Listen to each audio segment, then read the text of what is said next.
Today, we're setting our sights on something really fundamental for leaders, the challenge of being truly objective. Yes, we're diving into source material that suggests, well, that this whole quest for perfectly rational decisions, it often gets tripped up by something invisible, something internal. Right, and the sources call this leadership rule, #109, which sort of frames the big challenge for leaders today. It's this struggle against, what is it, unconscious bias, the enemy from within. Exactly. And our mission here, really, is to try and shortcut that learning curve for you. We want to show you how to actually use some practical strategies for, well, for an internal audit. We're calling it the art of mining your mind. Mining your mind. I like that. It changes how you think about the job, doesn't it? It's not just managing outwards, like people and projects. Mhm. It's also this internal digging project, trying to find out where your decisions really come from. And the first big insight from what we've read is just the sheer scale of this thing. Yeah. We all want to be objective, but the evidence, well, it shows our brains are basically built for speed, maybe not always for precision. Okay, speed over precision. How much are we talking? Well, the research points to something like 95%. Roughly 95% of our thoughts, feelings, actions, they're driven by these deep, unconscious mental shortcuts. Wow. 95%. So, okay, that's not like a bug in the system. No, not at all. That's the brain's default operating mode. That completely shifts how you think about leadership effort, right? You might be putting all your conscious energy, that 5%, Right. into careful analysis, but the vast majority of your processing is running on these preset defaults, this kind of cognitive ease. Exactly. And that default programming, it's built up over a lifetime, isn't it? Experiences, your culture, quick associations your brain makes. Sure, makes sense. It lets you operate efficiently day to day. But when you apply it to really complex stuff like hiring someone or promotions or big strategic decisions, it means bias doesn't just sort of seep in. It often dominates the whole process unless you're actively, consciously working against it. Okay, so the big aha moment here for you listening is probably that just believing you're being objective. Mm. That's maybe the first hurdle. Mhm. If 95% of your thinking is on autopilot, the odds are just stacked against your conscious, critical self really driving the final decision. And we need to connect that invisible force to actual results, tangible outcomes. Where do these mental shortcuts show up? Affinity bias is probably the most talked about one. Affinity bias, that's the tendency to favor people who remind us of ourselves, right? Similarity bias. That's the one. And our sources point to that classic study, you probably heard of it, from the Harvard Business Review. Oh yeah, the hiring one. That's it.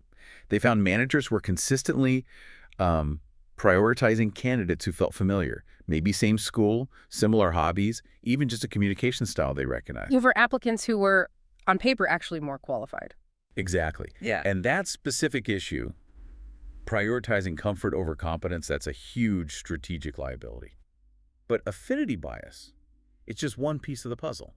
Leaders also grapple with confirmation bias. Right. Seeking out information that confirms what you already believe. Yes. You look for, interpret, and remember things that support your existing ideas or values. And you can see how that'd be deadly if you're trying to decide whether to, say, pull the plug on a project that isn't working. Absolutely. If you're already mentally invested, that 95% default kicks in, filtering everything to tell you you were right all along. Yeah. It just shuts down critical review, pushes contradictory evidence away. And what about the halo effect? That comes up too. Yes, the halo effect, where one single positive thing, maybe it's superficial, like where someone went to university, or they give a really polished presentation. That one thing is allowed to skew your whole judgment of their overall competence. It can blind you to potential weaknesses. Your brain finds that easy, shiny trait and puts a halo around everything else connected to them. Okay, but let me push back on this a little. The world is complex, right? And the brain needs efficiency. So isn't some leaning towards familiarity maybe useful sometimes? Like if I hire someone who failed doing the job one way, isn't choosing someone with a background closer to what has worked maybe protective? Aren't shortcuts sometimes just necessary to get things done? That's a really important question. And yes, mental shortcuts are necessary for efficiency. That's why we have them. But in a complex organization that needs to innovate, that needs resilience, that very same similarity becomes a real liability. It feeds that destructive loop the sources talk about. Okay, let's spell out that loop. What's the real organizational cost? What happens when leaders let cognitive ease take the wheel instead of critical thinking? We see generally four pretty damaging results. These really define the human cost and the financial cost of Right. this kind of blindness. First, similarity and affinity bias, they actively perpetuate discrimination. By hiring and promoting the same kinds of people over and over? Exactly. Hmm. Familiar, not necessarily most capable. Second, it limits your opportunities. You shut the door on outside talent, new perspectives. Your talent pool shrinks. Okay, that makes sense. Third, it builds these unnecessary barriers.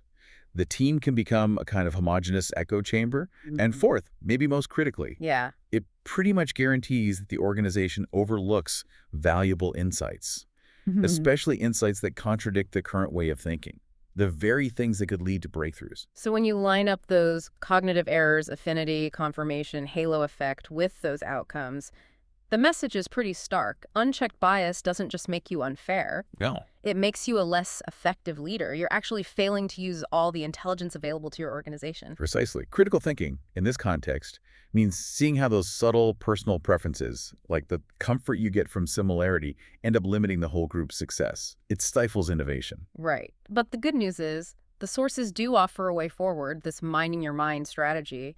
It's about committing to that active internal excavation project. It's a great analogy, I think. Like coal miners have to remove all the dirt and rock and obstacles to get to the actual coal. Mm-hmm. Leaders need to consciously clear out those internal roadblocks. Limiting beliefs, cognitive traps, emotional blockages to get to their real leadership potential. Okay, so prepare to dig. Strategy 1 is practicing rigorous self-reflection. The goal here is really intellectual, isn't it? It's about shifting gears in your thinking. Yeah, moving from that fast, intuitive System 1 thinking, which is where bias lives, Right. into the slower, more deliberate, analytical System 2 thinking. And how do we force that gear shift, going from the 95% autopilot to the conscious 5%? We need to systematize it, make it a habit. One really effective technique the sources mentioned is keeping a decision journal. A decision journal. Well- Okay, tell me more. How does that work? It forces accountability. So before you make any big decision, hiring someone, senior allocating budget, signing off on a strategy, you write down 3 things. 3 things. Okay. First, your initial gut feeling. Second, the specific, objective criteria you plan to use.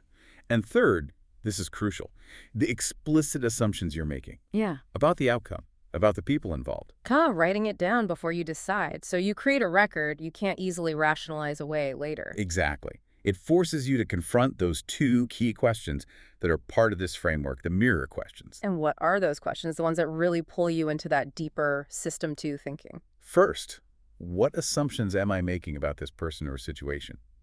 That directly targets your ingrained shortcuts, forces you to actually name the silent factors influencing you. Okay, naming the assumptions. What's the second one? Second, is my decision based on objective criteria or is it based on personal preferences? This one hits affinity bias head on. It pushes you to justify your choice analytically, not just emotionally based on comfort or familiarity. That's the internal check. Makes sense. But self-reflection alone, well, it has limits, doesn't it? We need something external too. Absolutely. Which brings us to strategy 2, actively seeking diverse perspectives. The external correction. It's the necessary counterbalance. If you know intellectually that you have these internal blind spots driven by System 1, Mm-hmm. then the most effective thing you can do is surround yourself with people who genuinely don't see the world the same way you do. People from different backgrounds, different skills, cultures, communication styles. And the sources are clear. This isn't just about having diverse faces around the table, right? It's about how you structure things so those different perspectives actually get heard. Yes, exactly. It's not just headcount. Leaders need to actively encourage open discussion. And that means creating real psychological safety, where people feel safe disagreeing, offering dissent. So it's about listening differently too. Definitely. Practicing listening to understand. Not just listening to find flaws or waiting for your turn to talk, or just listening for confirmation. Simple tactics can help, like rotating who speaks first in meetings. Or deliberately asking the quietest person what they think, especially if their view challenges the group's consensus. Precisely. That's how you ensure that diversity truly counterbalances your own internal defaults. Okay, so we had the internal audit with self-reflection and journaling and the external check through diverse perspectives. But the sources suggest a third step, something more proactive to fight confirmation bias and groupthink. Yes, strategy 3.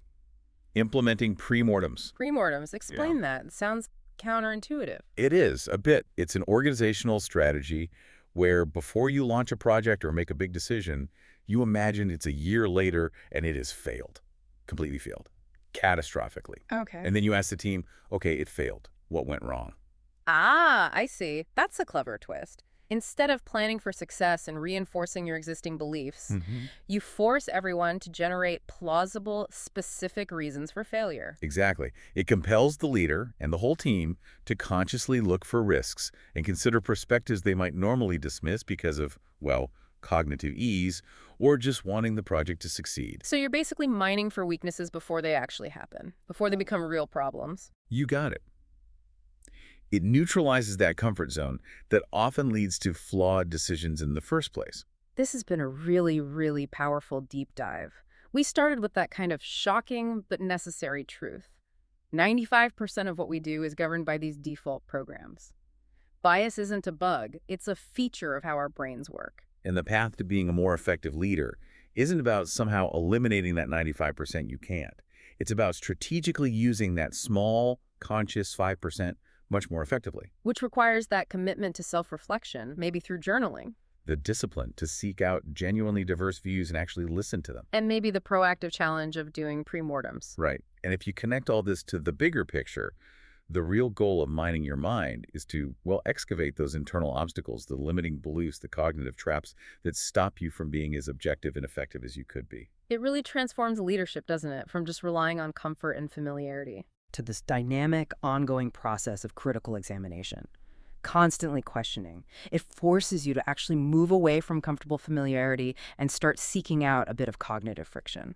Because that friction, that's where the real innovation and objective analysis happens. Okay, so if 95% of your decisions are currently running on that autopilot, let's leave you, the listener, with this final thought to chew on.